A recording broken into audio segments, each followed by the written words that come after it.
Day 166 of the war in Gaza. The IDF has been wrapping up its operation in and around Shifa Hospital, with over 300 terror suspects now being held for interrogation.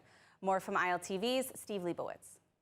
Day 166 of the war in Gaza, and focus remains on the IDF operations in and around Shifa Hospital. The Army says that more than 300 terror suspects were detained in Shifa. Dozens have been killed.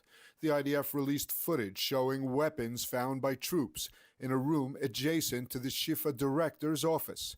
The forces are holding dozens of prominent Hamas and Islamic Jihad terrorists, including commanders involved in directing terrorist activities in Judea and Samaria. Suspects were questioned by field interrogators before being taken to Israel for further investigation. The issue of distribution of aid to Gazan civilians continues to be a problem. Armed and masked men from an array of clans and factions have been starting to provide security for aid convoys in Gaza as Hamas tries to keep its clout in the enclave. Video footage showed a convoy of trucks entering Gaza City with foreign aid overnight. It was watched by several men armed with AK-47 assault rifles and others wielding sticks. It has become highly risky for anyone linked to Hamas to emerge into the open to provide security for aid deliveries to desperate civilians.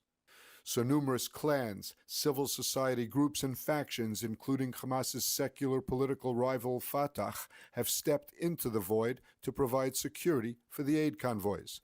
Hamas's ability to rally such groups behind it over security showed it retains influence, and that efforts by Israel to build its own administrative system to keep order in Gaza are being resisted. The mediated talks are continuing in Qatar, searching for a potential hostage release exchange for an extended ceasefire and the release of a large number of Palestinian security prisoners. Mossad chief David Barnea returned from Doha to brief the war cabinet, but an Israeli team remains in Qatar taking part in Qatari, Egyptian, and U.S. efforts to broker a deal between Israel and Hamas. Qatari officials cautioned that an IDF operation in Rafah would harm the efforts. They also said the hostage deal is not yet close.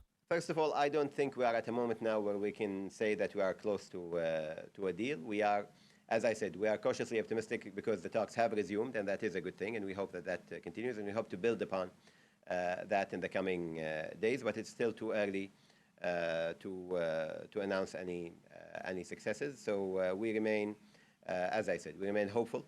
Prime Minister Netanyahu said that Israel has to present a tough stance in negotiations with Hamas for the release of the hostages. Netanyahu told the Knesset's Foreign Affairs and Defense Committee negotiations needed to be tough. You can't give everything from the get-go because the enemy will want more. Netanyahu added, "I don't think there was ever a government that faced such a dilemma."